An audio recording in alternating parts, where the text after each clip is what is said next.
नमस्कार. ध्येय UPSC MPSC या युट्यूब चॅनलवर मी आतिश शिंगे सर्वांचं सहर्ष स्वागत करतो. मध्ये आपण भारतीय राज्यघटनेची जी प्रस्ताविका आहे ही प्रस्ताविका पाहणार आहोत. आपण सध्या युट्यूब चॅनलवर जी भारतीय राज्यघटनेतील 1 ते 51 कलम आहे जे स्पर्धा परीक्षेसाठी खूपच उपयुक्त आहे. ह्या स्पर्धा परीक्षेच्या उपयुक्त टॉपिकचं विश्लेषणाला सुरुवात करतोय. त्यामध्ये आपण काय काय पाहणार आहोत तर भारतीय राज्यघटनेची निर्मिती कशी झाली, भारतीय राज्यघटनेचे प्रमुख वैशिष्ट्ये कोणते आहेत, भारतीय राज्यघटनेची प्रस्ताविका, भारतीय राज्यघटनेचे कलम 1 ते 4 जे भारतीय राज्य क्षेत्रासंदर्भात आहेत, पुन्हा भारतीय राज्यघटनेचे नागरिकत्वासंदर्भात असणारे 5 ते 11 कलम, त्यानंतर भारतीय राज्यघटनेचे मूलभूत हक्क त्याला 12 ते 35 कलम आणि त्यानंतर भारतीय राज्यघटने मार्गदर्शक तत्वे ती 36 ते 51 कलम मध्ये आहेत आणि कलम 51 मध्ये जी कर्तव्य आहेत ह्या सगळ्या गोष्टीचे आपण कंप्लीट विश्लेषण या लेक्चर मार्फत किंवा या नियरली या 8-10 लेक्चर मध्ये आपण सुरुवात करतोय. याच्या आधी मी 2 लेक्चर सांगितले, एक भारतीय राज्यघटनेची निर्मिती आणि भारतीय राज्यघटनेचे प्रमुख वैशिष्ट्ये. त्यातलं आजचं जे आपलं 3रं लेक्चर आहे आणि या 3ऱ्या लेक्चरमध्ये आपण प्रस्ताविका हा टॉपिक पाहणार आहे. प्रस्ताविका टॉपिक मध्ये नेमकं आपण काय काय पाहणार आहोत तर सुरुवातीला प्रस्ताविका म्हणजे नेमकं काय, भारतीय राज्यघटनेची प्रस्ताविका काय आहे, त्या प्रस्ताविकेमध्ये राज्याचं स्वरूप कोणतं सांगितलंय, त्या प्रस्ताविकेचा उद्देश कोणता आहे, त्या प्रस्ताविकेची स्वीकृती कधी घेतल्या, पुन्हा या प्रस्ताविकेमध्ये बदल करता येतो का आणि कोणता बदल केला, ह्या सगळ्या गोष्टी पुन्हा ह्या प्रस्ताविकेमध्ये भारतीय राज्यघटनेची जी विचारधारा सांगितल्या ह्या विचारधारा आपण या प्रस्ताविकेच्या विचारधारा आपण आताच्या लेक्चरमध्ये समजून घेणार आहोत. हे लेक्चर तुमच्या परीक्षेच्या दृष्टिकोनातून खूपच महत्वाचं आहे आणि यामध्ये तुम्हाला परीक्षेसाठी भरपूर गोष्टी मिळणार आहेत. त्यामुळे हे लेक्चर शेवटपर्यंत पहा आणि तुम्ही ज्या भविष्यात ज्या स्पर्धा परीक्षा देणार आहेत ह्या स्पर्धा परीक्षेच्या दृष्टिकोनातून तुम्हाला हे लेक्चर खूपच उपयोगी ठरू शकतं. तर चला आताच्या लेक्चरला सुरुवात करूया. आताच्या लेक्चरमध्ये आपण काय पाहणार आहोत तर तुम्हाला मी सांगितलं सुरुवातीला जी सुरुवातीला हे प्रस्ताविका म्हणजे नेमकं काय हे पहिला समजून घ्या. तुम्ही जेव्हा एखादं कोणतंही पुस्तक हातामध्ये वाचायला घेतला तर सुरुवातीला पुस्तकाच्या सुरुवातीला एक इंडेक्स असते. हे इंडेक्स नेमकं काय असते, इंडेक्स तुम्हाला काय सांगत असते तर सुरुवातीला तुम्हाला इंडेक्स सांगते की तुम्ही जे पुस्तक हातामध्ये घेतलाय ते पुस्तकामध्ये कोणकोणते फॅक्ट आहेत, कोणकोणते उदाहरणं आहेत किंवा त्या पुस्तकामध्ये कोणकोणता डाटा आहे याची तुम्हाला ती ओळख करून देत असते. आणि तुम्हाला ओळख झाली तर तुम्हाला समजतं की आम्ही भविष्यात काय काय पाहणार आहोत. म्हणजे थोडक्यात पुस्तकाची इंडेक्स तुम्हाला सांगते पुस्तकामध्ये काय आहे. तसंच भारतीय राज्यघटनेची प्रस्ताविका ही भारतीय राज्यघटनेची प्रस्ताविका सांगते की तुम्हाला भारतामध्ये कशा प्रकारची शासन व्यवस्था निर्माण करायची आहे, ह्या शासन व्यवस्थेचा उद्देश कोणता असेल आणि तुम्ही भारतीय राज्यघटनेकडे तुम्ही कोणत्या पद्धतीनं बघितलं पाहिजे ही पाहण्याची जी चौकट आहे ही चौकट तुम्हाला ही प्रस्ताविका सांगत असते. त्यामुळे तुमच्या परीक्षेच्या दृष्टिकोनातून ही प्रस्ताविका खूप महत्वाचं आहे कारण ही प्रस्ताविका तुम्हाला भारतीय राज्यघटनेकडे पाहण्याचा एक वेगळा दृष्टिकोन सांगते आणि ह्या दृष्टिकोनातून जर तुम्ही पाहिला तर तुम्हाला भारतीय राज्यघटना ही जगातील एक खूप महत्वाचीच राज्यघटना तर असेलच, पण त्याचबरोबर ती राज्यघटना एक त्या राज्यघटनेचे जे वैशिष्ट्य आहेत किंवा जी राज्यघटना इतरांपेक्षा किती महत्वाची आहे ह्या सगळ्या गोष्टी तुम्हाला पाहू शकतात. म्हणजे बघा आपण कोणत्याही गोष्टी कशाकडे मी पाहताना आपली जी दृष्टी असते आपल्या दृष्टी जशी आपल्याला सृष्टी दिसत असते. आपण एखाद्या गोष्टीकडे कोणत्या पद्धतीनं पाहतो त्या पद्धतीवर डिपेंड असते की ती पुढची गोष्ट कशी दिसत असते. तसंच भारतीय राज्यघटनेकडे तुम्ही कसं पाहिलं पाहिजे ही तुम्हाला भारतीय राज्यघटनाची प्रस्ताविका सांगते. आणि ह्या प्रस्ताविकेला आपण आता सुरुवात करतोय. तर जरा प्रस्ताविकेमध्ये तुम्हाला काय काय कोणकोणते पॉईंट पाहायला मिळतात तर प्रस्ताविका आहे. प्रस्ताविकेचा तुम्हाला माहिती आहे आम्ही भारताचे लोक वगैरे ती प्रस्ताविका आहे तुम्ही वाचन केला तुमच्या प्रत्येक पुस्तकाच्या सुरुवातीला ही प्रस्ताविका असते. जेव्हा तुम्ही प्रस्ताविकेचा अभ्यास करता प्रस्ताविकेमध्ये प्रामुख्याने 4 ते 5 घटक पाहायला मिळतात. सुरुवातीला प्रस्ताविकेमध्ये काय सांगितलंय, भारतीय राज्यघटनेची प्रस्तावना. ह्या भारतीय ह्या प्रस्ताविकेच्या सुरुवातीला काय सांगितलंय की भारतामध्ये राज्याचं स्वरूप कसं असेल, राज्याचं स्वरूप किंवा भारतामध्ये शासन व्यवस्था कशी असेल हे भारतीय राज्यघटनेच्या प्रस्ताविकेमध्ये पहिला पार्ट सांगितला. दुसरा पार्ट सांगितला की भारतीय राज्यघटनेचे उद्देश काय असेल, की भारतीय राज्यघटनेचा उद्देश काय असेल हा प्रस्ताविकेचा दुसरा पार्ट सांगितला. आणि तिसऱ्या पार्ट मध्ये सांगितलंय की भारतीय राज्यघटनेची प्रस्ताविकेची स्वीकृती कोणती आहे, ही स्वीकृती काय ते सांगितलंय. आणि चौथ्या पॉइंट मध्ये भारतीय राज्यघटनेच्या प्रस्ताविकेचे उद्गाता किंवा निर्माता कोण आहे, की भारतीय राज्यघटनेची निर्मिती कोण केली किंवा ही प्रस्ताविका किंवा राज्यघटना कुणाला अर्पित केल्या ते म्हणजे आम्ही भारताचे लोक म्हणजे we the people of India असा शब्द आहे सुरुवातीला प्रस्ताविकेचा. म्हणजे तिसरा पार्ट आहे ह्या प्रस्ताविकेचे अधिकाराचे सोर्स कोण आहेत हे तुम्हाला चौथ्या पार्ट मध्ये पाहायला मिळतं. याचा अर्थ तुम्ही प्रस्ताविकेचा अभ्यास करत असताना तुम्हाला या 4 गोष्टीचा अभ्यास करायचा आहे. कोणकोणत्या? तर प्रस्ताविकेमध्ये सांगितलं राज्याचं स्वरूप हे वैचारिक गोष्ट आहे. प्रस्ताविकेचा उद्देश जे लोकांना सर्व प्रकारचे अधिकार देतं. पुन्हा प्रस्ताविकेची स्वीकृती कधी झाली आणि प्रस्ताविकेच्या सुरुवातीला शब्द असणारा आम्ही भारताचे लोक किंवा we the people of the India ह्या शब्दाचा अर्थ काय होतं हे प्रस्ताविकेचं 4 भागामध्ये विभाजन होतं. ठीक आहे. तर चला आपण एक एक भागाला सुरुवात करूया. सगळ्यात पहिला जी प्रस्ताविकेची सुरुवात होते की आम्ही भारताचे लोक, भारताचे सार्वभौम समाजवादी धर्मनिरपेक्ष लोकशाही गणराज्य निर्माण. बघा म्हणजे सुरुवातीला शब्द कोणता आहे? आम्ही भारताचे लोक. आणि लास्टला कोण आहे? आम्ही स्वतः अर्पण करून घेत आहोत. ठीक आहे. म्हणजे आम्ही भारताचे लोक आणि स्वतः स्वीकृती याचा अर्थ आम्ही शब्दाचा अर्थ कळतो की पूर्ण आम्ही या शब्दाचा अर्थ काय होतो? आम्ही भारताचे लोक म्हणजे आम्ही सर्व लोकांनी भारतीय राज्यघटना तयार केल्या आणि ही भारतीय राज्यघटना आम्ही स्वतःहून आमच्यामध्ये अर्पण करीत आहोत. या राजघटनेमध्ये सांगितलेल्या उदात्त आदर्श असतील किंवा भारतीय राज्यघटनेचे जे कलम असतील ह्या सगळ्याचं आम्ही स्वतःहून पालन करणार आहे. ही भारतीय राज्यघटना आमच्या स्वतःच्या प्रगतीसाठी आहे आणि आमच्या कल्याणासाठी आहे आणि आम्ही स्वतः निर्माण केल्या हे तुम्हाला आम्ही या शब्दातून प्रतिबिंब होतो. त्यामुळे या शब्दाची ताकद खूप मोठी आहे. ठीक आहे. कारण का ह्या शब्दावरून कळतं की भारतीय राज्यघटना लोकांच्या साठी आणि लोकांच्या मार्फत निर्माण केलेली आहे. ठीक आहे. तर हा पहिला शब्द आहे. त्यानंतर दुसरं की प्रस्ताविकेच्या दुसऱ्या पार्टमध्ये तुम्हाला काय पाहायला मिळतं की भारताचे राज्याचं स्वरूप किंवा भारतीय राज्याची शासन व्यवस्था ह्यामध्ये कोणकोणत्या गोष्टी सांगितल्या? दुसऱ्या गोष्टी आहेत त्या परीक्षेसाठी खूप महत्वाचं आहे. इथं तुम्हाला काय पाहायला सांगितलंय? राज्याचं स्वरूप. राज्याचं स्वरूप कसं असेल तर त्यामध्ये सांगितलंय सार्वभौम. भारतामध्ये राज्याचं स्वरूप कसं असेल तर सार्वभौम समाजवादी धर्मनिरपेक्ष त्यानंतर लोकशाही आणि गणराज्य असं भारताच्या राज्याचं स्वरूप असेल. म्हणजे भारतामध्ये राज्य कसं असेल तर भारताचं राज्य हे सार्वभौम असेल, समाजवादी असेल, धर्मनिरपेक्ष असेल, लोकशाही असेल आणि गणराज्य असेल. मग सार्वभौम शब्दाचा अर्थ काय होतो? भारतीय राज्यघटनेमध्ये सार्वभौम शब्दाचा अर्थ काय सांगितला की सार्वभौम शब्दाचा अर्थ काय होतो? बघा एखादं राष्ट्र भारत हे देश आहे का? भारत हे राष्ट्र आहे का? भारत राष्ट्र बनण्यासाठी 4 गोष्टीची आवश्यकता असते. त्यामध्ये काय लागतं? जमीन लागतं, लोक लागतं, शासन व्यवस्था लागते आणि तिसरी गोष्ट लागते की जी शासन व्यवस्था आहे, शासन व्यवस्था ही सार्वभौम लागते. सार्वभौम शब्दाचा अर्थ होतो की आम्ही आमचे निर्णय घेण्यासाठी सर्वोच्च आहे. आम्ही कुणाच्याही दबावामुळे किंवा कुणाच्याही नियंत्रणाखाली राहणार नाही, कुणाच्या दबावामुळे आम्ही निर्णय घेणार नाही. तर आमचे निर्णय घेण्यासाठी आम्ही पूर्णपणे सार्वभौम आहोत. म्हणजे आमचे निर्णय आम्हीच घेणार.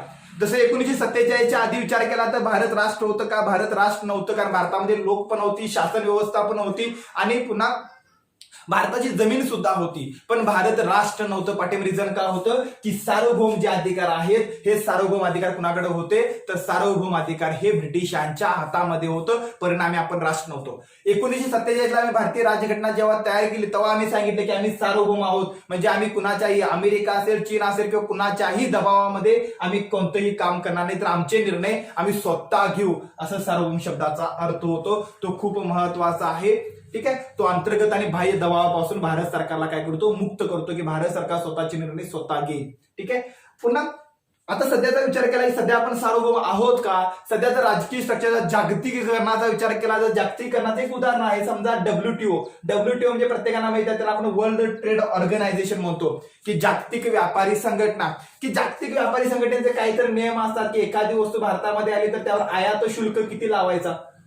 ठीक आहे. आयात शुल्काचा दर किती? समजा एखादी वस्तूवर तुम्ही 10% आयात शुल्क लावू शकता. त्यापेक्षा जास्त तुम्ही आयात शुल्क लावू शकत नाही. असा जर आयात शुल्क लावला तर WTO तुमच्या कारवाई करतं. म्हणजे काय तर WTO या संघटनेमुळे भारताच्या सार्वभौमत्वावर काही इजा होते का?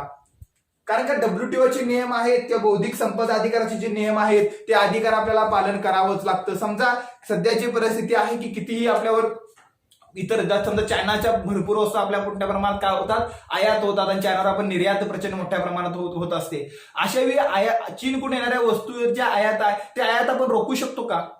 ते थांबण्याचा आपला अधिकार आहे का, त्यासाठी आपण सार्वभौम आहोत का? तर सध्याचा विचार केला WTOच्या करारामध्ये असं नमूद आहे की तुम्ही कोणत्याही राष्ट्रावर आयात शुल्क वाढवू शकत नाही, त्या नियमापेक्षा जास्त आयात शुल्क वाढवू शकत नाहीत. ठीक आहे, बौद्धिक संपत्ती अधिकारानुसार काही प्रमाणात आपल्या अटी असतात की एखाद्या निर्मिती संदर्भात तिथं पण असतात. पण ठीक आहे, म्हणजे थोडक्यात काय, जागतिक या संघटनेमुळे भारताच्या सार्वभौमत्वाला काही परिणाम होऊ शकतात का? त्या WTOच्या करारामध्ये सांगितले की युद्धजन्य परिस्थिती आहे किंवा एखाद्या युद्धजन्य परिस्थिती अथवा सरकार एखाद्या युद्धजन्य परिस्थिती सरकार एखादे आयात शुल्क वाढवू शकतं, पण सदासजी राष्ट्राचा व्यापार करताना आयात शुल्क वाढवता येणार नाही असं WTOचा करार आहे आणि त्याचं पालन करत भारताचं सार्वभौमत्व कमी होतं का, त्या गोष्टी तुम्ही जरा प्रश्न विचार केला पाहिजे. ठीक आहे, म्हणजे सध्या जागतिक ऍक्टिव्हिटीमध्ये आपण सार्वभौम आहोत का? ठीक आहे, सार्वभौम शब्दाचा अर्थ प्रत्येकाला कळाला असेल की सार्वभौमत्व म्हणजे नेमकं काय. त्यानंतर पुढचा शब्द आहे, पुढच्या शब्दाचा आपण अर्थ आहे समाजवादी. ठीक आहे, समाजवादी या शब्दाचा अर्थ काय होतो? ठीक आहे, समाजवादी ही जो भारतीय राज्यघटनेची प्रस्ताविकेमध्ये शब्द आहे, मूळ राज्यघटनेमध्ये समाजवादी हा शब्द नव्हता. भारतीय मूळ राज्यघटनेचा विचार केला तर मूळ राज्यघटनेमध्ये समाजवादी शब्द हा नव्हता. तर मूळ राज्यघटनेमध्ये शब्द जो होता त्या शब्दाला आपण समाजवादी हा शब्द नव्हता. 42वी घटना दुरुस्ती 1976 ला आपण काय केलं, मूळ भारतीय राज्यघटनेमध्ये समाजवादी हा शब्द ऍड केला. ठीक आहे, मग याच्या आधी तुम्हाला माहित आहे की 1955 ला भारतामध्ये काँग्रेसचं जे अधिवेशन झालं होतं, त्या काँग्रेसच्या अधिवेशनामध्ये काँग्रेसनं डिक्लेअर केलं होतं भारतामध्ये समाजवादी समाज रचना तयार करायचा आहे, हे काँग्रेसचा उद्देश असेल. 1955 त्या अधिवेशनामध्ये काँग्रेसने डिसाईड केलं होतं आणि काँग्रेस सत्तेमध्ये होतं. याचा अर्थ आपलं धोरण समाजवादी असेल. 1955 ला ते सांगितलं होतं काँग्रेसनं.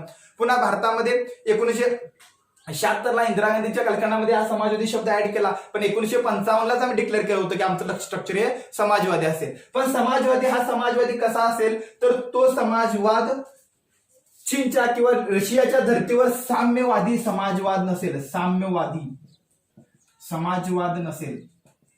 भारतीय समाजवाद कसा असेल, तर तो लोकशाही समाजवाद असेल. कसा? तो लोकशाही समाजवाद. हा लोकशाही समाजवाद जो आहे तो भारताचा एक वेगळा ब्रँड आहे, एक वेगळाच आहे. लोकशाही समाजवादी संकल्पना आपण तयार केल्या की आपण लोकशाही आहे, पण तिथं काय असेल, समाजवाद असेल. इथं साम्यवादी म्हणजे आपण साम्यवादी राष्ट्र नाही, तर आपण लोकशाही राष्ट्र आहोत. आणि कसं आहे समाजवादी स्ट्रक्चर. लोकशाही म्हणजे आपण काय केलं, त्या कालखंडामध्ये असणारी लोकशाही भांडवलशाही जी अमेरिकेच्या धर्तीवर होती आणि साम्यवादी समाजवाद रशियाच्या धर्तीवर होता, ह्या दोघांच्या मध्ये मिश्रण करून आपण लोकशाही आणि समाजवाद हा अशी नाविन्यपूर्ण संकल्पना आपण आपल्या भारतीय राज्यघटनेच्या विचारधारेमध्ये स्वीकार केला. मग या लोकशाही समाजवादाचा अर्थ काय होतो? त्या लोकशाही समाजाचा अर्थ तुम्हाला भारतीय राज्यघटनेच्या, हा काही जण टीका करतात हा शब्द ऍड करणं चुकीचं आहे, पण भारतीय राज्यघटनेचा जेव्हा अनालिसिस करतात तर भारतीय राज्यघटनेमध्ये कलम 39 आहे किंवा भारतीय राज्यघटनेच्या भरपूर कलमामध्ये तुम्हाला भारतीय समाजवादाचं स्ट्रक्चर पाहायला मिळतं की आपण समाजवादाकडे झुकले. समाजवादाकडे असणारा समाजवादाचा अर्थ काय होतो की भारतामध्ये आपल्या राज्यघटनेमध्ये अर्थ काय सांगितला की राज्यघटनेचा आपण अर्थ काय करतो की समाजवाद म्हणजे आपली शासन व्यवस्था अशी असेल की ती शासन व्यवस्था काय असेल, संपत्तीचं केंद्रीकरण होऊ देणार नाही, सर्वांना संपत्तीचा अधिकार देईल. जे उपजीविकेची साधने आहेत त्या उपजीविकेच्या साधनावर सर्वांना सारख्या प्रमाणात अधिकार असतील. पुन्हा जे स्त्री पुरुष आहेत त्यांना काय असेल, समान कामासाठी समान वेतन असेल. ठीक आहे, म्हणजे आपला जो समाजवाद आहे तो संपत्तीच्या विकेंद्रीकरणासंदर्भात आहे, संपत्तीला समान अधिकारासंदर्भात आहे. ठीक आहे, तो साम्यवादी तर तो लोकशाही समाजवाद आहे. ठीक आहे, आणि पुन्हा या समाजवादामध्ये तुम्हाला जी गांधीवादी तत्वे आहेत त्या गांधीवादी तत्वे सुद्धा भारतीय समाजवादामध्ये पाहायला मिळतात. तर समाजवाद शब्दाचा अर्थ तुम्हाला समजला असेल की संपत्तीचं विकेंद्रीकरण करणारं, सर्वांना उपभोगीचे सर्वांना समान अधिकार देणारे असे एक समाजवादी शब्दाचा आपण ऍड केला होता. पण जेव्हा आपण एलपीजी म्हणजे काय, त्याला आपण म्हणतो उदारीकरण, खाजगीकरण, जागतिकीकरण. जेव्हा आपण 1991 ला नवीन आर्थिक धोरण स्वीकारलं, त्या नवीन आर्थिक धोरण स्वीकारल्यानंतर मात्र समाजवादी या शब्दाचं महत्व कमी होऊ लागलं. कारण नवीन आर्थिक धोरणामध्ये आपण उदारीकरण, खाजगीकरण आणि जागतिकीकरणाचा स्वीकार केला, तेव्हा आपण काय झालो की आपली अर्थव्यवस्था ही भांडवलशाही अर्थव्यवस्थामधली ती समाजवादी राहिली नाही, किंवा जी मिश्र स्वरूपाची अर्थव्यवस्था होती ती आता आपण भांडवलशाही बनलो. आणि त्यानंतर मात्र समाजवादी शब्दाचं सध्या महत्व कमी होत चाललंय. सध्या भारतामध्ये तुम्हाला संपत्तीचं केंद्रीकरण झालेलं पाहायला मिळतं की भारतामध्ये सध्या 10% लोकांच्याकडे भारताची 70 ते 80% संपत्ती तुम्हाला पाहायला मिळते आणि खालचे जे 60% लोक आहेत, 60% लोकांच्याकडे तुम्हाला कोणतीच संपत्ती पाहायला मिळत नाही. त्यांच्या संपत्ती 0 आहे. त्यातले 30% लोक आहेत ते कर्ज बाजार आहेत. ठीक आहे, ही भारताची वास्तव परिस्थिती म्हणजे 60% लोकांच्याकडे कोणतीच संपत्ती नाही, 10% लोकांच्याकडे एकूण संपत्तीपैकी 70% संपत्ती असेल, याचा अर्थ भारतामध्ये संपत्तीचं केंद्रीकरण झालेलं प्रचंड पाहायला मिळतं. याचा अर्थ जे भारतीय राज्यघटनेमध्ये समाजवादी शब्द ऍड करून जे संपत्तीचं विकेंद्रीकरणाचा सरकारनं जो प्रयत्न केला होता, जे घटनाकाराने विचार केला होता, हे सगळं काय झाले भारतामध्ये सध्या परिस्थितीला होऊ शकलं नाही. याचा अर्थ समाजवादी शब्दाचा तुम्हाला अर्थ माहित पाहिजे. त्यानंतर पुढे आहे धर्मनिरपेक्ष. धर्मनिरपेक्ष शब्दाचा अर्थ काय होतो, ठीक आहे, भारतीय धर्मनिरपेक्ष राज्य आहे असं म्हणतात. आणि सध्या धर्मनिरपेक्ष हा शब्द खूप चर्चेमध्ये पण असतो. काही जण म्हणतात की धर्मनिरपेक्ष शब्दाऐवजी भारतीय राज्यघटनेमध्ये पंथनिरपेक्ष शब्द ऍड करा. ठीक आहे, आता धर्मनिरपेक्ष म्हणजे काय आणि पंथनिरपेक्ष काय, तर सुरुवातीला तुम्हाला धर्मनिरपेक्ष शब्दाचा अर्थ माहित पाहिजे. ठीक आहे, हा बघा, ही राज्यघटनेचे जे 5 पार्ट आहेत हे भारतीय राज्यघटनेचे राज्यशास्त्राची भारतीय राजकीय स्ट्रक्चर कसं असेल ते सांगतात. त्यामुळे ते विचारधारे खूप महत्वाचं आहे. तुम्हाला समजलं पाहिजे की धर्मनिरपेक्ष म्हणजे काय, की भारत कोणत्याही धर्माचं राष्ट्र नाही. भारत हे कोणत्या काय नाही, भारत हे कोणत्याही धर्माचे राष्ट्र नाही. ठीक आहे, ह्याला आपण धर्मनिरपेक्ष म्हणतो. कोणत्याही धर्माचे राष्ट्र नाही. ठीक आहे, कोणत्याही धर्माचे राष्ट्र नाही. तसंच भारतामध्ये कोणत्याही धर्माचा विरोधही नाही. ठीक आहे, म्हणजे आम्ही धर्मनिरपेक्षचा अर्थ काय सांगतो, की भारताचा कोणताही अधिकृत धर्म नसेल, पण भारत हे राष्ट्र धर्माविरोधात नसेल, भारतामध्ये सर्व धर्मांना समान अधिकार असेल, त्यालाच आपण म्हणतो सर्व धर्म समभाव भारतामध्ये असेल. भले तो हिंदू असू दे, इस्लामिक असू दे, शीख असू दे, बौद्ध असू दे, जैन असू दे, पारशी असू दे, ख्रिश्चन असू दे, हे सगळे धर्म भारतामध्ये काय आहेत, समान आहेत. सर्वांचं भारत हे सर्व धर्मीयांचं राष्ट्र आहे असा अर्थ धर्मनिरपेक्षता मिळतो. पण भारताचा कोणता अधिकृत धर्म नसेल. काही वेळा भारताचं काय होतं, हे भारताला काही वेळा धर्मातीत राष्ट्र बनण्याचा प्रयत्न केला जातो. काही जण उल्लेख करतात की भारत हे हिंदू राष्ट्र आहे, हिंदू धर्माचं आहे, पण भारतीय घटनाकारांनी भारत हे हिंदू राष्ट्र न होता सर्व धर्मांचं राष्ट्र आहे. हिंदू इथं बहुसंख्याक आहे, पण बाकीच्या धर्मांना सुद्धा भारतीय राज्यघटनेमध्ये संरक्षण पाहायला मिळतं. भारतीय राज्यघटनेच्या कलम 25 ते 28 मध्ये तुम्हाला धर्मनिरपेक्षतेबाबत तरतूद पाहायला मिळतं. कलम 25 मध्ये सांगितले की आपल्याला आपल्या मनाप्रमाणे आपण कोणत्याही धर्माचा स्वीकार करू शकतो, त्याचं आचरण करू शकतो, त्याचं प्रकट करू शकतो, अशी पूर्णपणे धार्मिक स्वातंत्र्य तुम्हाला कलम 25 देतं. कलम 26 मध्ये सांगितलं की तुम्ही एखाद्या धर्माचं संवर्धन करू शकता. म्हणजे एखादा धर्म असेल तर धर्माचं संवर्धन, म्हणजे त्या धर्माचं संवर्धन आणि व्यवस्थापन करण्याचा अधिकार कलम 27 तुम्हाला देतं. म्हणजे त्याला म्हणतात धार्मिक संप्रदायिकचा अधिकार, की कलम 27 तुम्हाला धार्मिक संप्रदायाचा अधिकार देतं. कलम 26 हे धार्मिक संप्रदायाचा अधिकार देतात. कलम 27 आहे, कलम 27 मध्ये काय सांगितले, तर कलम 27 मध्ये एखाद्या धर्माचं जर व्यवस्थापन करायचं असेल तर असं व्यवस्थापन करण्यासाठी तुम्हाला कर लावण्याचा अधिकार, टॅक्स कलेक्शन, कर देण्याचा अधिकार दिले. कर लावण्याचा नाही तर कर देण्याचा अधिकार तुम्हाला कलम 27 देतं. आणि कलम 28 मध्ये सांगितलंय की जे शिक्षण संस्था आहे त्या शिक्षण संस्थेमध्ये धार्मिक शिक्षण देण्यासंदर्भात अटी टाकलीत, की धर्माचं शिक्षण तुम्हाला सार्वजनिक ठिकाणी धर्माचं शिक्षण देता येणार नाही. म्हणजे काही प्रमाणात नकारात्मक पार्ट तुम्हाला कलम 28 मध्ये पाहायला मिळतो. तर तुम्हाला माहित पाहिजे धर्मनिरपेक्ष शब्दाचा अर्थ आणि भारतीय राज्यघटनेमध्ये कुठं धर्मनिरपेक्षचा अर्थ सांगितलाय. ह्या गोष्टी तुम्हाला माहित पाहिजेत, कारण हा शब्द सध्या खूप चर्चेमध्ये आहे आणि खूप वादग्रस्त सुद्धा आहे. ठीक आहे, त्यानंतर पुढचं बघा, 3 शब्दाचा आपण आज धर्म, त्यानंतर पुढे लोकशाही. ठीक आहे, लोकशाही शब्दाचा अर्थ प्रत्येकाला माहित आहे, लोकांनी लोकांच्यासाठी लोकांच्या मार्फत चालवलेली शासन व्यवस्था, त्याला आपण लोकशाही म्हणतो. ठीक आहे, म्हणजे लोकशाहीमध्ये संपूर्ण सत्ता ही लोकांच्या हातात असते. लोकांच्या हातात सत्ता, लोकांच्या जवळ. ठीक आहे, भारतामध्ये लोकशाही आहे का, बघा भारतामध्ये लोकशाही आहे का, भारतामध्ये जनतेमार्फत लोकशाही, लोकसभेमध्ये आपण जनतेमार्फत निवडून दिलेल्या सदस्यामार्फत शासन व्यवस्था चालते. याचा अर्थ भारतामध्ये लोकशाही. कायदा निर्मिती सुद्धा भारतामध्ये लोकांनी निवडून दिलेल्या सदस्यामार्फत चालते. ठीक आहे, म्हणजे याचा अर्थ लोकशाहीचा अर्थ होतो की लोकांनी निवडून दिलेल्या सदस्य. आपल्यामध्ये मग लोकशाहीचे पुन्हा 2 प्रकार पडतात. लोकशाहीचे 2 प्रकार आहेत, प्रत्यक्ष लोकशाही आणि अप्रत्यक्ष लोकशाही. तर भारतामध्ये प्रत्यक्ष लोकशाही आहे की अप्रत्यक्ष लोकशाही आहे. प्रत्यक्ष लोकशाही म्हणजे काय, की कायदे मंडळात, कार्यकारी मंडळात किंवा प्रत्यक्ष सरकारामध्ये लोकांचा समावेश असेल तर त्याला प्रत्यक्ष लोकशाही म्हणतात. आणि अप्रत्यक्ष लोकशाहीची व्याख्या होते की लोकांनी निवडून दिलेल्या सदस्यामार्फत जर शासन व्यवस्था चालत असेल तर त्याला अप्रत्यक्ष लोकशाही म्हणतात. तर भारतीय घटनाकारांनी भारतामध्ये लोकशाही स्वीकारली, पण ही लोकशाही कशी आहे, अप्रत्यक्ष लोकशाही आहे, की लोकांनी निवडून दिलेल्या सदस्यामार्फत भारताची शासन व्यवस्था चालते. ही 3री गोष्ट तुम्हाला थोडी माहिती पाहिजे लोकशाही शब्दाचा अर्थ. पुन्हा जर जेव्हा तुम्ही लोकशाही विचार करा, पुन्हा लोकशाहीमध्ये पुन्हा एक असतं अध्यक्षीय लोकशाही आणि पुन्हा संसदीय लोकशाही, असे पण पुन्हा प्रकार पडतात. संसदीय लोकशाही म्हणजे काय आणि अध्यक्षीय लोकशाही म्हणजे काय? संसदीय लोकशाही म्हणजे काय की संसद सर्वोच्च असेल तर संसदीय लोकशाही. अध्यक्षीय लोकशाही म्हणजे काय? अध्यक्षांच्या म्हणजे कार्यकारी मंडळाच्या हातामध्ये सत्ता एकवटलेली असेल तर त्याला अध्यक्षीय लोकशाही म्हणतात. संसदेच्या हातामध्ये एकवटलेली संसदीय लोकशाही त्याला म्हणतात. ठीक आहे, ह्या गोष्टी तुम्हाला थोड्या माहित पाहिजेत. पुन्हा लोकशाहीमध्ये राजकीय लोकशाही येतं, पुन्हा सामाजिक लोकशाही येतं, पुन्हा आर्थिक लोकशाही येतं. तर भारतीय राज्यघटनेमध्ये लोकशाहीचा स्वीकार करताना राजकीय लोकशाही पण त्यामध्ये तुम्हाला पाहायला मिळते. आपण सर्वांना राजकीय अधिकार देतो, प्रत्येक व्यक्ती मतदान करण्याचा अधिकार आहे. कलम 25 अंतर्गत राजकीय अधिकार दिले. पुन्हा म्हणजे कलम 325 अंतर्गत प्रत्येकाला वोटिंग करण्याचा अधिकार आहे. 324 अंतर्गत निवडणूक आयोगाला रोखू शकत नाही. ठीक आहे, म्हणजे राजकीय स्वातंत्र्यामध्ये तुम्ही मतदान करू शकता, तसंच तुम्ही इलेक्शनमध्ये उभा पण राहू शकता, त्याला राजकीय लोकशाही म्हणतात. आर्थिक लोकशाहीमध्ये तुम्हाला संपत्तीचं उपभोगाचे साधन कलेक्शन करण्याचा अधिकार भारतीय राज्यघटना देते.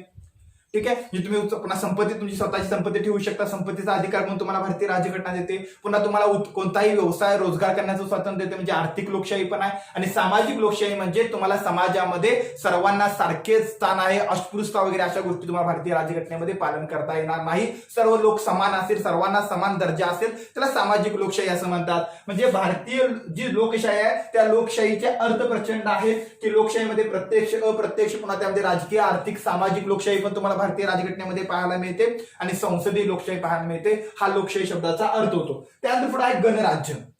ठीक आहे, घटनाकाराने भारतीय राज्यघटनेचे स्ट्रक्चर सांगितले, भारत हे गणराज्य असेल. गणराज्य म्हणजे काय? ह्या गणराज्य शब्दाची उत्पत्ती कधी झाली तर तुम्हाला माहिती आहे जगाच्या 3 महत्वाच्या क्रांत्या, त्याला आपण फ्रेंच राज्यक्रांती म्हणतो, अमेरिकेचा स्वातंत्र्य लढा म्हणतो.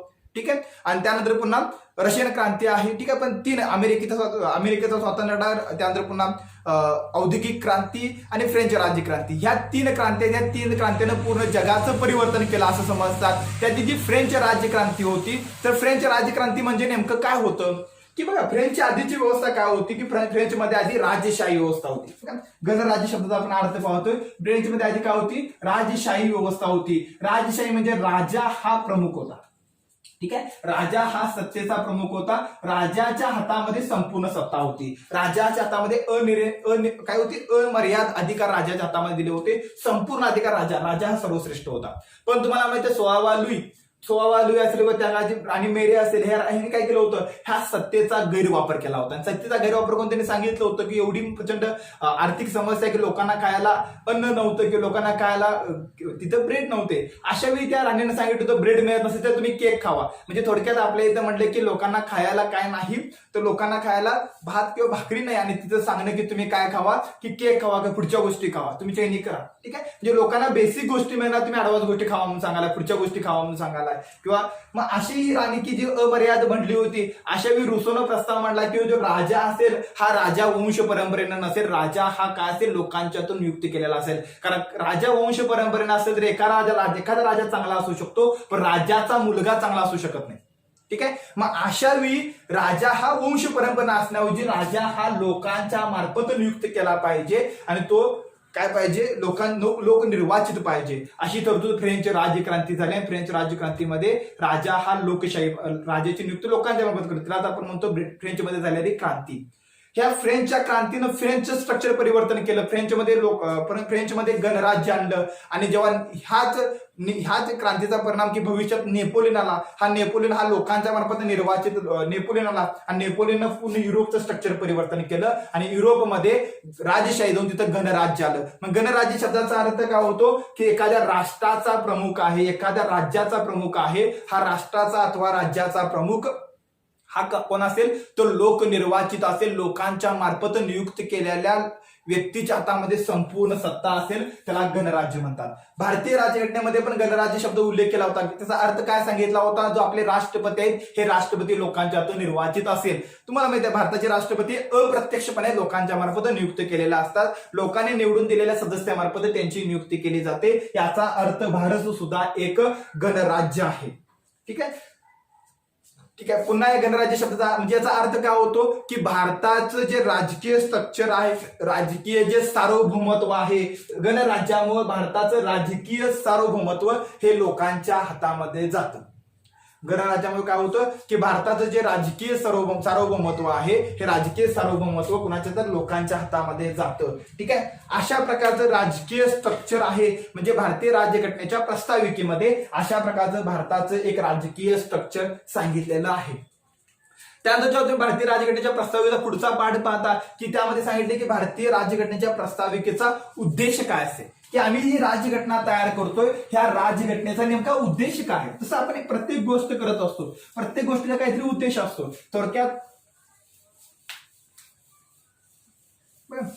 थोडक्यात तुम्ही आता हा व्हिडिओ पाहिला याचा अर्थ तुम्ही भविष्याचे अधिकारी होणार आहे. भविष्यात तुम्ही स्पर्धा परीक्षा क्वालिफाय होऊन तुम्ही अधिकारी होणार आहात. ठीक आहे, मग तुमचा उद्देश काय आहे तर अधिकारी होणे हा उद्देश आहे. आणि त्यासाठी तुम्ही हा व्हिडिओ ऐकताय आणि तुम्ही स्पर्धा परीक्षेचा अभ्यास करताय. तसंच म्हणजे काय तर तुमचा एक उद्देश आहे म्हणून तुम्ही हा व्हिडिओ पाहिलाय. तसंच आपण एक भारतीय राज्यघटना तयार करतोय, भारतासाठी कायदा करतोय. हा कायदा करण्यापाठी आमचा उद्देश कोणता असतो. ठीक आहे, उद्देश माहित असेल तर उद्देश पाहिजे ना, तेव्हाच तुम्ही करू शकता. तसंच घटनाकारांनी भारतीय राज्यघटना जी तयार केल्या, ह्या भारतीय राज्यघटना तयार करण्यापाठी मग कोणता उद्देश आहे हे प्रस्ताविकेमध्ये सांगितलंय. त्यालाच आपण म्हणतो भारतीय राज्यघटनेच्या प्रस्ताविकेचा उद्देश काय.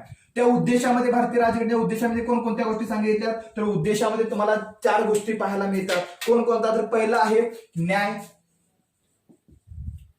दुसरा आहे स्वातंत्र्य, न्याय स्वातंत्र्य समता.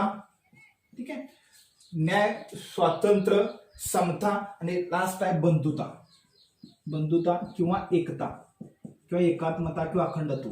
ठीक आहे, अशा 4 गोष्टी म्हणजे भारतीय राज्यघटनेच्या प्रस्ताविकेच्या उद्देशामध्ये 4 गोष्टी सांगितल्यात. पहिली गोष्ट आहे न्याय.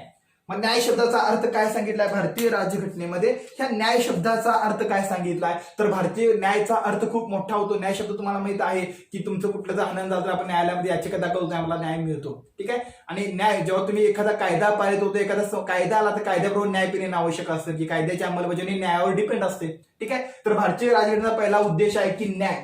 तुमच्या परीक्षेला एकदा असा बिन क्वेश्चन आला होता की भारतीय राज्यघटनेच्या प्रस्ताविकेमध्ये हा नेमका क्रम कोणता आहे, की भारतामध्ये न्याय स्वातंत्र्य समता ह्याचा भारतीय राज्यघटनेमध्ये क्रम कसा आहे असा तुमचा पहिला क्वेश्चन आला होता. पुन्हा धर्मनिरपेक्ष शब्दाचा अर्थ परीक्षेला विचारला होता. ठीक आहे, पुन्हा सार्वभौम समाजवादी धर्मनिरपेक्ष लोकशाही गणराज्य याचा अर्थ काय तो तुमच्या परीक्षेला विचारला होता प्रिला. पुन्हा ते भारतीय राज्यघटनेचं घटना दुरुस्ती आहे की घटना दुरुस्ती अंतर्गत भारतीय राज्यघटनेच्या प्रस्ताविकेमध्ये बदल करता येतो का, तो परीक्षेला क्वेश्चन आला होता.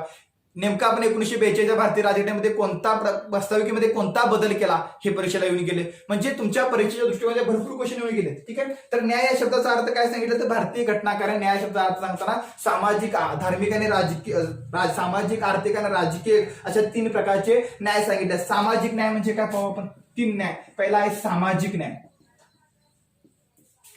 सामाजिक न्याय भारतीय राज्य न्याय म्हणजे पहिला सामाजिक न्याय. सामाजिक न्याय म्हणजे काय, भारतामध्ये धर्म, वंश, जात, वर्ण अशा कोणत्याही कारणावरून कोणताही भेदभाव केला जाणार नाही. भारतामध्ये सर्व व्यक्ती समान असतील आणि सर्वांना समान अधिकार असतील, त्याला म्हणतात सामाजिक न्याय. भारतीय घटनाकारांनी सामाजिक न्यायाची तरतूद केली की भारतामध्ये सर्व समाजाला सर्वांना सारखा अधिकार असेल, सर्वांना सामाजिक न्याय असेल. ठीक आहे, आणि त्याला सोशल जस्टिस सुद्धा म्हणतात इंग्लिशमध्ये. आणि हा तुमच्या परीक्षेसाठी खूप महत्वाचा आहे. भारत सरकार असा कायदा करेल की त्यामध्ये सामाजिक न्याय प्राप्त होईल. उदाहरणार्थ तुम्हाला माहित आहे सध्या ट्रान्सजेंडर विधेयक सरकारनं पारित केलं, सरोगसी विधेयक सरकारनं पारित केलं, हे 2019 ला केलेले कायदे सरकारनं. हे सगळे कायदे करण्यासाठी मग उद्देश काय होता की भारतामध्ये सर्व व्यक्तींना, समाजातील सर्व स्तरांना सामाजिक न्याय मिळाला पाहिजे. एखाद्या व्यक्तीचं लिंगवर आधारित आपण विभाजन करत असो की ही व्यक्ती काय आहे तर ती ट्रान्सजेंडर व्यक्ती आहे, ती तृतीयपंथी व्यक्ती आहे म्हणून तिला समाजात कोणताच अधिकार देत नसेल आपण. उदाहरणार्थ तिला राहण्याचा अधिकार, जगण्याचा अधिकार,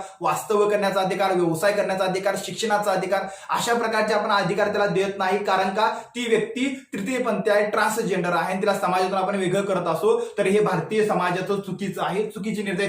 मग अशा प्रकारे त्यांना सुद्धा समान अधिकार देणारे विधेयक पारित करणं गरजेचं होतं, कारण त्यांना सुद्धा सामाजिक न्याय मिळणं आवश्यक होतं. त्यासाठी 2019 ला सरकारनं कायदा केला, त्याला ट्रान्सजेंडर विधेयक, ट्रान्सजेंडर ऍक्ट म्हणतात आणि तो संसदेने पारित केला. आणि या लोकांना सुद्धा समानतेची वागणूक दिली, त्यांना सुद्धा शिक्षणाचा अधिकार दिला, आर्थिक अधिकार दिला आणि त्याला सामाजिकदृष्ट्या त्यांना मजबूती देण्याचं काम सरकारनं 2019 ला केलं आणि 2019 ला करण्यासाठी आपल्याला 70 वर्षे वाट पाहावी लागली की एखाद्या लोकांना लिंगवर आधारित त्यांचं विभाजन केलं आणि त्यांना त्यांचे सामाजिक अधिकार सुद्धा मिळत नव्हता आणि तो समाज पूर्णपणे भारतीय समाजामध्ये दाबला गेला होता. अशाला न्याय देण्याचं काम केलं. पुन्हा अनुसूचित जाती, अनुसूचित जमाती, जे अल्पसंख्याक आहेत, अल्पसंख्याकांना सर्व अधिकार मिळाले पाहिजे. कारण लोकशाहीमध्ये बहुसंख्याकांकडून अल्पसंख्याकांची काय होऊ शकतं, तर हनन होऊ शकतं. तर त्यांच्यासाठी भारतीय राज्यघटनेमध्ये सामाजिक न्याय, सोशल जस्टिस हा शब्द वापरला. ह्या शब्दाची ताकद खूप आहे आणि हे तुम्हाला समजलं पाहिजे. तुमच्या स्पर्धा परीक्षेला सामाजिक न्यायाच्या बेसवर भरपूर क्वेश्चन येतात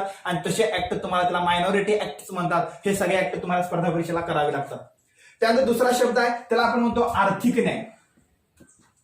भारतीय घटनाकारांनी आर्थिक न्यायाची मी तरतूद सांगितल्या. मग आर्थिक न्याय म्हणजे नेमकं काय? आर्थिक न्यायाचा अर्थ काय होतो? मगाशी सांगितलं, संपत्तीचं केंद्रीकरण न होऊ देणं, संपत्तीचं विकेंद्रीकरण करणं, सर्वांना उपभोगाचं साधन उपलब्ध करून देणं, सर्वांना समान कामासाठी समान वेतन करून देणं, सर्वांना संपत्ती गोळा करण्याचा अधिकार देणं, याला आपण काय म्हणतो? आर्थिक न्याय. भारतीय घटनेमध्ये तुम्हाला तो आर्थिक न्याय पाहायला मिळतो.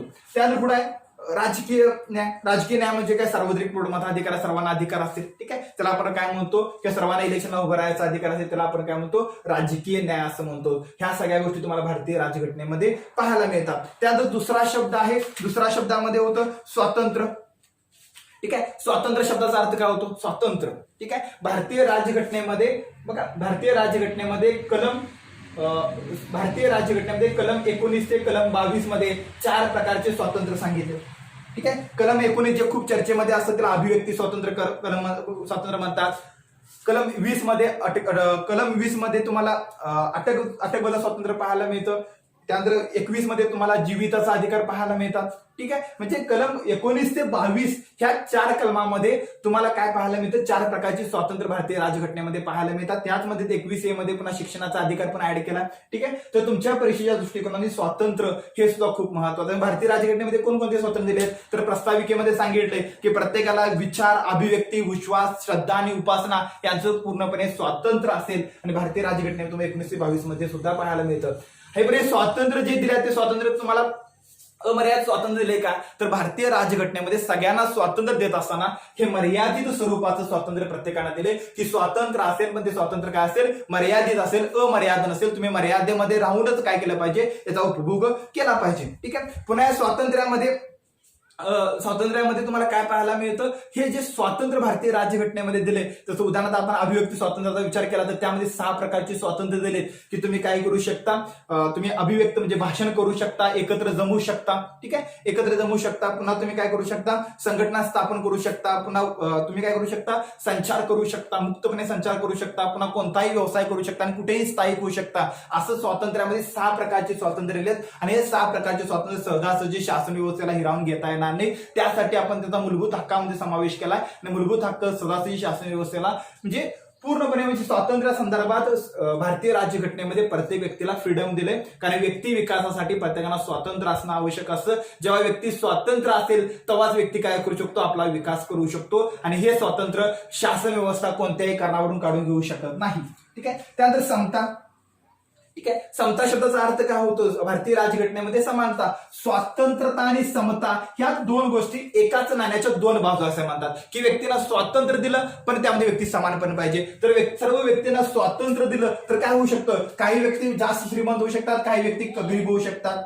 ठीक आहे, बरोबर आहे. मग काय होतं? गरीब आणि श्रीमंती दरी वाढू शकते. अशा वेळी स्वातंत्र्य मिळालं तर काय होतं? समाजामध्ये विभाजन होण्याची शक्यता असते, अनिश्चितता किंवा विभाजन होण्याची शक्यता असते. अशा वेळी स्वातंत्र्य आणि समानता ह्या दोघांच्या मध्ये काय करणं आवश्यक असतं? त्या दोन्ही गोष्टी एकाच नाण्याच्या 2 बाजू आहेत, दोघांच्या मध्ये संयोग साधण्याचं गरजेचं असतं. भारतीय राज्यघटनेमध्ये स्वातंत्र्य दिले पण त्याला काही मर्यादा टाकलेत. तसं समता पण आहे भारतीय राज्यघटनेमध्ये. समतेमध्ये पुन्हा सांगितले की आपल्या राज्यघटनेमध्ये नागरी समता दिल्या. ठीक आहे, मग समता विचार केला की भारतीय राज्यघटनेत तुम्हाला काय पाहायला मिळतं? नागरी समता. ठीक आहे, नागरी समता म्हणजे काय? की कायद्यापुढे सर्व व्यक्ती समान असते. कलम 14 ते 18 मध्ये तुम्हाला नागरी समता आहे. कलम 14 मध्ये सांगितले की सर्व व्यक्ती कायद्यापुढे समान असतील. कलम 15 मध्ये सांगितले धर्म, वंश, जात, लिंग किंवा जन्मस्थळ अशा कोणत्याही कारणावर तुम्हाला भेदभाव करता येणार नाही. कलम 16 मध्ये सांगितले नोकरीमध्ये सर्वांना समान संधी असतील. कलम 17 मध्ये सांगितले अस्पृश्यता नष्ट करता येईल. अस्पृश्यता नष्ट करण्यास सरकार प्रयत्नशील असेल. कलम 18 मध्ये सांगितले कोणत्याही प्रकारचा किताब दिला जाणार नाही. किताब दिला तर त्या व्यक्तीला विशेष अधिकार प्राप्त होतात. ठीक आहे, अशा प्रकारचं म्हणजे समतेसंदर्भात भारतीय राज्यघटनेमध्ये कलम 14 ते 18 मध्ये सांगितलंय की भारतामध्ये समतेसंदर्भात तरतूद तुम्हाला पाहायला मिळते. यामध्ये नागरी समता आणण्याचा प्रयत्न केला, भेदभाव नष्ट करून. त्याचप्रमाणे भारतामध्ये राजकीय समता पण आहे की तुम्हाला 324 आणि 325 कलम मध्ये पाहायला मिळते. आणि त्याचबरोबर आर्थिक समता आणण्याचा पण भारत सरकार काय करेल या शब्दाचा अर्थ पुन्हा सांगितलं. त्यानंतर पुढचे दोन शब्द आहेत, त्यांना आपण म्हणतो बंधुता आणि एकता आणि एकात्मता. ठीक आहे, बंधुता म्हणजे काय की भारतामध्ये वेगवेगळे प्रचंड विविधता आहे. भारताची प्रचंड विविधते लोक एकत्र राहण्यासाठी आपल्यामध्ये बंधुता पाहिजे. आपल्यामध्ये प्रादेशिक वाद नसला पाहिजे. मी महाराष्ट्राचा आहे, मी कर्नाटकचा आहे, मी महाराष्ट्राची, मी पश्चिम महाराष्ट्राचा आहे, मी या जिल्ह्याचा आहे, मी त्या जिल्ह्याचा आहे, मी ह्या भाषेचा, ह्या संस्कृतीचा आहे, माझी लिपी, अशा प्रकारची कोणतीही भेदभाव न होता आपण एका बंधुभावानं आम्ही फक्त भारतीय आहोत या नात्यानं आपण सगळे एकत्र राहायला पाहिजे. त्यामुळे भारतीय राज्यघटनेमध्ये बंधुता हा शब्द ऍड केला. आणि एकता शब्दाचा अर्थ होतो की आपण सगळे एक आहोत. आणि एकात्मता, एकता शब्दाचा अर्थ काय होतो की आपण सर्वजण एक आहोत, त्याला एकता म्हणतात. आणि एकात्मता राखणं किंवा अखंडत्व राखणं, अखंडत्व शब्दाचा अर्थ काय होतो की भारताची जी भौगोलिक सीमा आहे, भारताची भौगोलिक सीमा, भारताचा पाकिस्तान संघाची सीमा, चीनच्या संघाची सीमा आहे, बांगलादेश संघाची सीमा आहे, श्रीलंकेसोबत ज्या सीमा आहेत, या भारताचं अखंडत्व जे आहे ते अखंडत्व कायम अबाधित राहणे, अखंडत्वावर काय करणार नाही की आपण अखंडत्व राहू, ते अखंडत्व शब्दाचा अर्थ होतो. ठीक आहे, म्हणजे बंधुता, एकता आणि एकात्मता किंवा अखंडत्व ह्या शब्दाचा अर्थ तुम्हाला चांगल्या प्रकारे समजले पाहिजेत. हे भारतीय राज्यघटनेचे काही महत्वाचे शब्द आहेत, त्याचा तुम्हाला सर्वांना अर्थ कळायला पाहिजे. त्यानंतर पुढची गोष्ट काय काय, ही भारतीय राज्यघटना आहे. ठीक आहे, बघा भारतीय राज्यघटनेच्या प्रस्ताविकेचा मी सगळा अर्थ सांगितला. त्यानंतर भारतीय राज्यघटनेचा लास्ट शब्द येतो त्याला आपण भारतीय राज्यघटनेची स्वीकृती म्हणतात. मग भारतीय राज्यघटनेची स्वीकृती कधी झाली हे थोडं तुम्हाला माहिती पाहिजे. स्वीकृती संदर्भात कोणकोणते आहे तर 26 नोव्हेंबर 1949 ला आपण राज्यघटनेची निर्मिती केली होती आणि त्याची स्वीकृती केली होती. आणि 26 जानेवारी 1950 ला आपण राज्यघटनेच्या अंमलबजावणीला सुरुवात केली. मग जेव्हा राज्यघटनेची स्वीकृती म्हटलं की तारीख तुम्हाला माहिती पाहिजे, 26 नोव्हेंबर 1949 ला आपण भारतीय राज्यघटनेची स्वीकृती केली होती. ठीक आहे, त्यानंतर प्रस्ताविकेमध्ये बदल करता येतो का, आता मेन विषय कुठे आहे. भारतीय राज्यघटनेची जी प्रस्ताविका दिल्या ही भारतीय राज्यघटना प्रस्ताविक घटनेचा भाग आहे का. ठीक आहे, काही जर सुरुवातीला न्यायालय सांगितले की प्रस्ताविका हा घटनेचा भाग आहे का, तर सुरुवातीला प्रस्ताविकेमध्ये घटनेचे कोणत्याही कलमाचं प्रावधान असल्यामुळे प्रस्ताविका भारतीय राज्यघटनेचा भाग नाही असं सुरुवातीला सांगितलं होतं. पण नंतर केशवानंद भारती खटल्यानं सांगितलं की प्रस्ताविका हा भारतीय राज्यघटनेचा भाग आहे. सुरुवातीला बेरुबान युनियन खटला आहे तो 1960चा आहे. 1960च्या बेरुबान युनियन खटल्यानं सांगितलं होतं की भारतीय राज्यघटनाची प्रस्ताविका हा घटनेचा भाग नाही म्हणून सांगितलं होतं. त्यानंतर पुन्हा केशवानंद भारती खटले म्हणजे नेमकं काय तुम्हाला अर्थ समजला पाहिजे. जेव्हा एखाद्या गोष्टीवर भारतीय राज्यघटनेच्या एखाद्या गोष्टीवर, एखाद्या संकल्पनेवर अर्थ लावता येत नाही, अशा वेळी त्या गोष्टीचा अर्थ लावण्याचा अधिकार घटनाकारांनी न्यायालयाला दिले. मग भारतीय राज्यघटनेचे प्रस्ताविका भाग आहे की नाही हे ठरवण्याचा अधिकार कोणाला, न्यायालय. मग न्यायालयानं 3दा सांगितले. 1960 ला सांगितलं की प्रस्ताविका भारतीय राज्यघटनेचा भाग नाही म्हणून सांगितलं. 1973 ला न्यायालयाने सांगितलं की प्रस्ताविका हा भारतीय राज्यघटनेचा भाग आहे. आणि 1995 LIC ऑफ इंडिया ह्या खटल्यामध्ये न्यायालयाने सांगितलं की प्रस्ताविका हा भारतीय राज्यघटनेचा अविभाज्य भाग आहे असं सांगितलं. म्हणजे सध्याच्या घडीला प्रस्ताविका हा भारतीय राज्यघटनेचा अविभाज्य भाग आहे. मग समजा एक प्रस्ताविका हा भारतीय राज्यघटनेचा अविभाज्य भाग असेल तर कलम 368 नुसार भारतीय राज्यघटनेमध्ये बदल करता येतो. याचा अर्थ भारतीय प्रस्ताविकेमध्ये पण बदल करता येतो. आणि तेच 1973 ला केशवानंद भारती खटल्याने सांगितलं होतं की प्रस्ताविका हा भारतीय राज्यघटनेचा भाग आहे आणि प्रस्ताविकेमध्ये बदल करता येतो. आणि त्याच्यापासून मग भारतीय राज्यघटनेच्या प्रस्ताविकेमध्ये बदल पण झाले होते. ठीक आहे, तर म्हणजे 3 खटले तुम्हाला माहित पाहिजेत. बेरुबान युनियन खटला, केशवानंद भारती खटला आणि LIC ऑफ इंडिया खटला. पहिल्या खटल्यानं नाही म्हटलं, दुसऱ्या खटल्यानं हो म्हटलं, तिसऱ्या खटल्यानं अविभाज्य भाग आहे म्हणून सांगितलं. आणि त्यानंतर प्रस्ताविकेमध्ये बदल सुद्धा करता येतो. मग प्रस्ताविकेमध्ये 42वी घटना दुरुस्ती 1976 अंतर्गत प्रस्ताविकेमध्ये बदल करण्यात आला. कोणता बदल करण्यात आला तर प्रस्ताविकेमध्ये 3 शब्द ऍड करण्यात आले होते. समाजवादी, धर्मनिरपेक्ष आणि अखंडत्व हे 3 शब्द भारतीय राज्यघटनेमध्ये 1976 ला ऍड केले होते. आणि ते खूप वादग्रस्त पण आहेत. काही जण म्हणतात की चुकीच्या पद्धतीने ऍड केले होते, ते काढून टाकले पाहिजेत किंवा मूळ राज्यघटनेमध्ये नव्हते. ठीक आहे, बघा एक समाजवादी आहे त्याचा अर्थ मी सांगितला, धर्मनिरपेक्ष आहे त्याचा पण अर्थ सांगितला आणि अखंडत्व याचा पण अर्थ सांगितला. याचा अर्थ तुम्ही स्वतः डिसाईड करू शकता हे शब्द ऍड करणं गरजेचं होतं की नव्हतं आणि ऍड केल्यामुळे त्याचा काय परिणाम होऊ शकतात ह्या गोष्टी तुम्हाला चांगल्या प्रकारे समजू शकतात, कारण आपण 3 शब्दाचा अर्थ पाहिले. पुन्हा भारतीय प्रस्ताविके बघा म्हणजे प्रस्ताविकेचा आपण कोणकोणते पॉईंट पाहिले तुम्हाला, म्हणजे प्रस्ताविकेमध्ये पुन्हा ही जी प्रस्ताविका आहे ह्या प्रस्ताविकावर वेगवेगळ्या तज्ञांची मतं काय आहेत ते तुमच्या परीक्षेला विचारतात. तर यामध्ये 2 मध्ये खूप महत्वाचे आहेत ते तुम्ही लक्षात ठेवली पाहिजे. एक आहे के.एम. मुन्शी. के.एम. मुन्शी काय म्हणतात, भारतीय राज्यघटनेची प्रस्ताविका आहे ती काय आहे, भारतीय राज्यघटनेची होरोस्कोप आहे असं ते के.एम. मुन्शी म्हणतात. त्यानंतर पंडित ठाकूरदास भार्गव आहेत, ते काय म्हणतात की प्रस्ताविका आहे भारतीय राज्यघटनेचा सर्वात मौल्यवान भाग आहे असं ते म्हणतात. आणि 2 स्टेटमेंट मधून तुम्हाला समजतं की भारतीय राज्यघटनेचं प्रस्ताविकेचं महत्व काय आहे ते. त्यामुळं बघा आपण आता याच्या प्रस्ताविका पाहिली. ठीक आहे, मला वाटतं ह्या लेक्चरमध्ये तुम्हाला भरपूर नवीन माहिती मिळाली. आशा आहे तुम्हाला या व्हिडिओमध्ये भरपूर माहिती मिळाली असेल. असेच व्हिडिओ जर तुम्ही पाहणार असाल तर तुम्ही व्हिडिओ लाईक करा, पुन्हा शेअर करा, तुमच्या मित्रांच्यापर्यंत पोहोचवा. चॅनलला जर सबस्क्राईब केलं नसेल तर चॅनलला तुम्ही सबस्क्राईब करून घ्या. ठीक आहे, ओके, थांबूया आपण. थँक्यू.